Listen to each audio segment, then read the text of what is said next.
Sir जगह जगह आप जा रहे हैं फिर से एक बार 2018 में थोड़ा लो प्रोफाइल रखा था लेकिन इस बार बहुत एक्टिव है, जैसे पहले की तरह आपको ऊर्जा से भरपूर देखते हैं हम लोग। नहीं, मेरा प्रोफाइल तो हमेशा एक जैसे रहता है अनुराग, तुम जानते हो मुझे।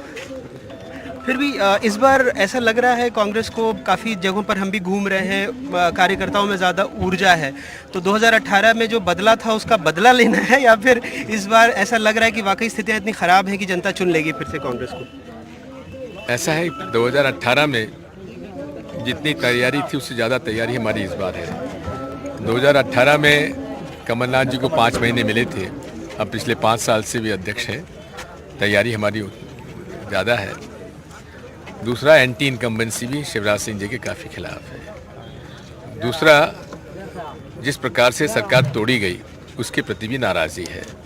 महंगाई है, बेरोज़गारी भी है, झूठे वादे हैं, झूठे आश्वासन हैं, भ्रष्टाचार चरम सीमा पर है, भर्ती हो गई, नतीजे नहीं निकले। इन सब बातों को लेकर लोगों में भयंकर नाराज़गी है और काफ़ी ज़बरदस्त समर्थन हमें मिल रहा है। पर कुछ दिनों से ऐसा लग रहा था कि कांग्रेस ग्राउंड पर नहीं दिख रही। कोई स्ट्रैटेजी थी या फिर ऐसा था कि पहले ज़्यादा मेहनत करना और बाद में? बात यह है, ग्राउंड पे तो पहले से थी, लेकिन आचार संहिता लगने के बाद लोगों का भय से वो मुक्त हो गए। पहले भयभीत थे। अच्छा। हाँ, झूठे केस बनाए जा रहे थे, जिला बदर किया जा रहा था, इसलिए लोग चुप थे। अब लोग, जनता बाहर निकल के सामने आ गई है। सर छत्तीसगढ़ और मध्य प्रदेश में देख रहे हैं, जैसे वहाँ से जो गोधन न्याय योजना है कि गोबर खरीदेंगे वो बीजेपी ने ले ली, लेकिन वहाँ भूपेश बघेल कह रहे हैं कि 15,000 रुपये देंगे जैसे लाडली बहना में यहाँ देते हैं। तो क्या लाडली बहना वगैरह कोई असर देख रहे हैं आप लोग ग्राउंड पर? क्या लग रहा है? देखिए, ऐसा है कि लाडली बहना उनको 18 साल बाद, 19 साल बाद याद आई। इतनी बार सरकार उनकी बनी, उन्होंने लागू क्यों नहीं किया? ये सब चुराई हुई योजना है। हम घोषणा करते हैं, वो कहते हैं हम भी कर रहे हैं। ये तो मजाक बन गया। तो कुछ गारंटी तो पहले ही ले ली, रसोई गैस 450 में देने लगी बीजेपी। कहाँ मिले? किसको मिला है? अगस्त कुछ लोगों को मिला था यहाँ पर। वो तो कुछ चुने हुए लोगों को दे दिया होगा, वैसे पूरे प्रदेश में कहीं नहीं मिला है। भाई मैंने कुछ दिनों पहले सिंधिया जी से बात की, वो कहते हैं कि दिग्विजय सिंह जी का मैं बहुत सम्मान करता हूँ, मेरी कोई नाराज़गी नहीं है, लेकिन वक्तव्य कई बार ऐसे आते हैं कि लगता है कि कुछ नाराज़गी चल रही है। आप उनसे पूछिए। सर कमलनाथ जी वाली जो बात आई थी, इसको बहुत ज़्यादा उछाला गया, कपड़ा फाड़ा नहीं था, लेकिन फिर हुआ कि जय वीरू हैं, गब्बर कौन है? ऐसा कुछ नहीं। ये बेसिक मुद्दा है महंगाई, बेसिक मुद्दा है भ्रष्टाचार, बेसिक मुद्दा है बेरोजगारी, बेसिक मुद्दा है झूठे वादे। उनसे ध्यान भटकाने के लिए दुनिया भर की बात होती है। एक आखिरी सवाल, कितनी सीटों का अनुमान है सर, अगर एक फिगर? 130 प्लस। 130 प्लस। तो साफ तौर पर पूर्व मुख्यमंत्री दिग्विजय सिंह जी, इनको उम्मीद है कि जो कांग्रेस है वो मध्य प्रदेश में सरकार बनाएगी और 130 से ज़्यादा सीटें लेकर आएगी। भोपाल से अपने कैमरा सहयोगी रिजवान खान के साथ अनुराग द्वारी, NDTV इंडिया।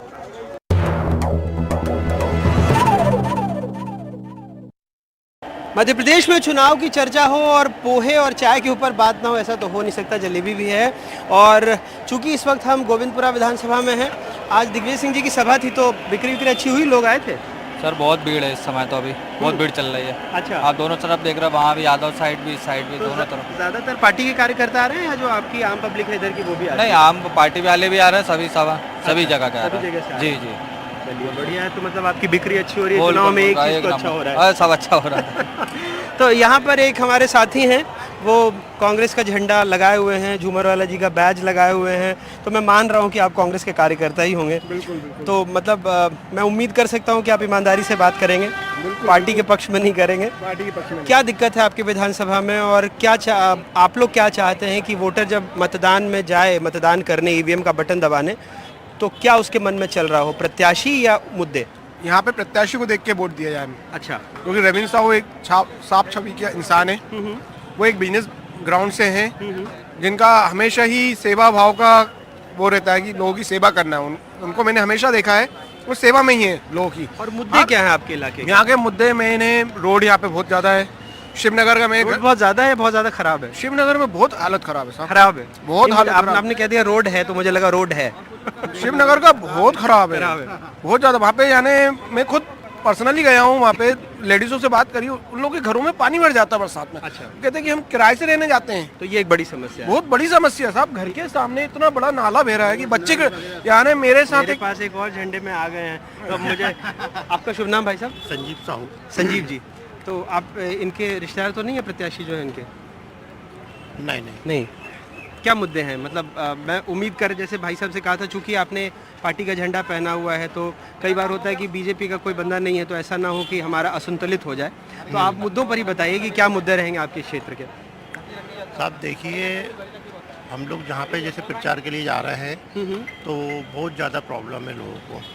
रोड नहीं है, नाली नहीं है, सीवेज की प्रॉब्लम है, लोगों के घरों के सामने सीवेज का पानी बह रहा है ना, साफ़ सफाई नहीं है नालियों की। तो सड़क और सीवेज दो सबसे बड़ी समस्याएं हैं। सड़क, सीवेज, बहुत गंदगी है यानी कि बिल्कुल। अच्छा, आपका शुभ नाम भाई साहब?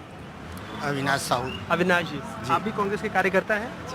चलिए, तो आप भी यही मानते हैं कि सड़क और सीवेज एक बड़ी समस्या जी, है? बहुत बड़ी समस्या है यहाँ के एरिया में। गोविंदपुरा विधानसभा में सबसे ज़्यादा रोड, सीवेज की प्रॉब्लम और नर्मदा जल की बहुत प्रॉब्लम। नर्मदा जल की। हाँ। यहाँ पे जिसका जिक्र दिग्विजय सिंह जी और प्रत्याशी भी कर जी रहे जी थे। जी जी रवि भैया भी यही प्रचार उसके लिए बोल रहे थे कि ना यहाँ पे नर्मदा जल घरों घर नहीं पहुँचा है। और समोसा कैसा है आपका? आप भी लीजिए साहब। और यहाँ कुछ और लोगों से बात करते हैं। भाई साहब, आप बाहर से आए हैं या यहीं से? नहीं यही कहूँ। तो ये ड्रोन लेकर जा रहा है? हाँ दिवाली है, ड्रोन उड़वाएंगे। अच्छा, दिवाली में ड्रोन उड़ाएंगे? ये तो नया शौक है, पटाखे फोड़ते हैं, आप ड्रोन उड़ा रहे हैं? नहीं बच्चों के लिए है। अच्छा अच्छा, तो दिवाली तो कल बीत गई। हाँ जी। आप का शुभ नाम क्या हुआ? मुकेश यादव। मुकेश जी, क्या समस्या है आपके इलाके की? कुछ पार्टी कार्यकर्ता हैं, वो बता रहे हैं कि सड़क की और सीवेज की समस्या है। हाँ वो हमेशा रहती है। हमेशा रहती है। हाँ ये क्योंकि ये डामर वाली सड़क है, ऑलमोस्ट टूटती रहती है, फिर पैचेस लगते रहते हैं। अच्छा, मतलब एक होना जैसा प्रॉपर होता है ना, रोड बनती है, वैसे नहीं हो पा रही है। आपके जब आप मतदान करने जाते हैं तो आप उम्मीदवार में क्या देखते हैं?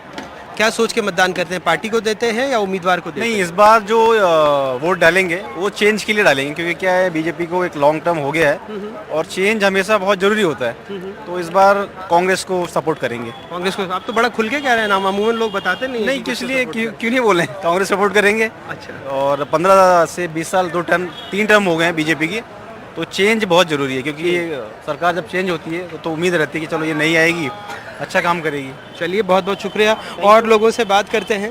आप स्टूडेंट हैं जी? क्या नाम है आपका? रुद्रांश शर्मा। रुद्रांश, क्या पढ़ाई कर रहे हैं रुद्रांश? मेरा भी बीसीए कंप्लीट हुआ लास्ट ईयर। बीसीए कंप्लीट हुआ है। तो आप वोट डाला कभी आपने? वोट डाला नहीं। क्या सोचते हैं जब आप वोट डालने जाते हैं? आपके मन में क्या मुद्दे रहते हैं? बेरोजगारी है, सड़क है, जैसे यहाँ कई लोग कह रहे हैं कि सड़क और सीवेज की प्रॉब्लम है। आप लोग क्या सोच के वोट डालते हैं? वही कि बस काम अच्छा होना चाहिए, अब जो भी रहे सब में डेवलपमेंट होना चाहिए, बस कंट्री लेवल पे। कंट्री लेवल पे? हाँ। मतलब आप अपनी विधानसभा या घर से ज़्यादा सोचते हैं कि पूरा देश का जो भला करे। तो आपके हिसाब से बेरोजगारी या अशिक्षा ये मुद्दा है या नहीं है? हाँ ये मुद्दा तो रहेगा ही ना, रहेगा उसके साथ वो भी एक मुद्दा है, वो भी मुद्दा है। दोनों साथ में लेके तो चलते हैं। राष्ट्रीय स्तर पर क्या सोचते हैं आप? क्या मुद्दा है, मतलब ऐसा कि राष्ट्रीय सुरक्षा का जो आपको लग रहा है कि उसमें बदलाव की ज़रूरत नहीं है या है? क्या सोचते हैं? अभी राष्ट्रीय सुरक्षा में तो कोई मुद्दा नहीं, अभी जो हो रहा है बढ़िया हो रहा है। बढ़िया हो रहा है। मेरे हिसाब से बीजेपी जो कर रही है सही कर रही है। अच्छा, तो आप पार्टी देखकर वोट डालते हैं या उम्मीदवार देखकर वोट डालते हैं? पार्टी हम विधान उस लेवल पे देखते हैं जब कंट्री लेवल पे होता है, और इस यहाँ पे जो होता है उम्मीदवार देखकर डालते हैं। उम्मीदवार देखकर डालते हैं। आपका शुभ नाम? अंकित सोनी। अंकित, आप भी बीसीए के स्टूडेंट हैं? नहीं, मैं बीकॉम हो गया है मेरा। मेरा बिजनेस है। बिजनेस है जी। तो आपके लिए क्या इश्यूज रहते हैं, क्या मुद्दे रहते हैं जब आप चुनाव में मतदान करने जाते हैं? अगर अपन अपनी गोविंदपुरा विधानसभा में देखें तो यहाँ तो बहुत बेहाली है, ना रोड है, ना सड़क है। मेरे गोविंदपुरा इंडस्ट्री में फैक्ट्री है, तो वहाँ आधे ज़्यादा मतलब अभी उस टाइम पे जब कांग्रेस सरकार थी तो 90 से 95% फैक्ट्रियाँ चल रही थी। अभी कम से कम 50% से 60% फैक्ट्रियाँ बंद है। अच्छा। लोग अभी रेंटल चला रहे हैं कोई काम करने के लिए। BHL में पहले 26,000 एम्प्लॉय थे, ऐसे 5,000 बचे। तो अभी बेहाली तो बहुत है गोविंदपुरा में। आप कह रहे हैं बेरोजगारी, बेहाली, दो मुद्दे हैं। ना सड़क है, ना सीवेज है, ना नर्मदा पानी घर घर पहुँचा है। भाई साहब, नर्मदा का पानी तो नहीं पी रहे आप?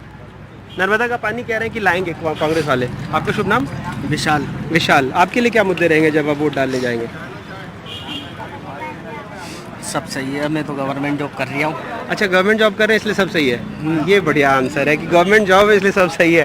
कोई बात नहीं है। जवाहरलाल नेहरू स्कूल, चिकित्सालय भोपाल। अच्छा, तो इसीलिए सब सही है, कोई दिक्कत नहीं है। सही है, बीजेपी सही है। बीजेपी सही है। बस डर के मारे तो नहीं कह रहे? अरे किसका डर है? नहीं, मतलब आप कह रहे हैं ना गवर्नमेंट जॉब है ये है। चलो, क्यों भाई साहब, आपके पोहे की दुकान में आज बिक्री कैसी हो रही है? बगल वाले कह रहे हैं बहुत अच्छी बिक्री हो रही है। अभी तो ठीक ठाक है। ठीक ठाक है, मतलब लोग आए हैं दिग्विजय सिंह जी को सुनने इसलिए, या वैसे भी ठीक ठाक चल रही है? ठीक ठाक ठीक है। शुभ नाम आपका? अजय। सुबह सुबह इतना नाश्ता बेच रहे हो और बोल बहुत धीरे धीरे रहे, थोड़ा जोर से बता दो। अच्छा, गला बैठ गया है। अच्छा, माफ कीजिएगा, कोई बात, इनका गला बैठा हुआ है। आप उधर से छुप छुप के नारा लगा रहे थे बीजेपी जिंदाबाद, आप भाग रहे हैं। अच्छा, बीजेपी जिंदाबाद तो है, जिंदाबाद थी, जिंदाबाद रहेगी टाइप से एकदम। गदर टेक के तो नहीं आए अभी आप? नहीं। अच्छा, नहीं। बीजेपी ने बहुत कुछ करा। मैं ड्राइवर आदमी हूँ। हाँ, मैंने अभी तक मतलब जहाँ तक कांग्रेस के टाइम में हाँ। जो था गड्ढे थे, हाँ। और आज के टाइम में फोन लाइन। आपकी उम्र कितनी है? मेरी 28 साल है। 28 साल है जी। तो कांग्रेस तो जब सत्ता में थी तब आपकी उम्र होगी 7-8 साल, तब से याद है आपको? जी अच्छा जी। मगर मोदी जी ने जो करा है मैं जानता हूँ, मैंने देखा अभी तक। अच्छा लगता है आपको? और मैं तो ये कह रहा हूँ कांग्रेस वाले फालतू मेहनत कर रहे हैं। अच्छा, नहीं करनी मोदी जी चाहिए। नहीं करनी चाहिए, फालतू मोदी जी आ रहे हैं। कचौरी कैसी है वैसे? कचौड़ी अच्छी है। अच्छी है। पूरा नाम फिर से बता दीजिए। कालू मालवी। कालू मालवी। तो कई सारे ऐसे लोग हैं जो कचौरी खा रहे हैं और उनको लगता है कि कोई फ़र्क नहीं पड़ रहा, देश में सब अच्छा चल रहा है। कई ऐसे हैं जो बदलाव की बात कह रहे हैं। अमूमन जब भी आप ऐसे बैठते हैं चाय की ठियों पर और लोगों से बात करते हैं तो ऐसी मिली जुली ही प्रतिक्रिया आती है। इसको किसी भी पार्टी के संदर्भ में या उनको मिलने वाले मत प्रतिशत के रूप में नहीं देखना चाहिए, क्योंकि देश है, अलग अलग विचारधारा है, जैसा जो समझते हैं वैसा वो बोलते हैं और कैमरा कभी झूठ नहीं बोलता, वो अपनी बात आपके सामने रख देता है। भोपाल से अपने सहयोगी रिजवान खान के साथ अनुराग द्वारी, NDTV इंडिया।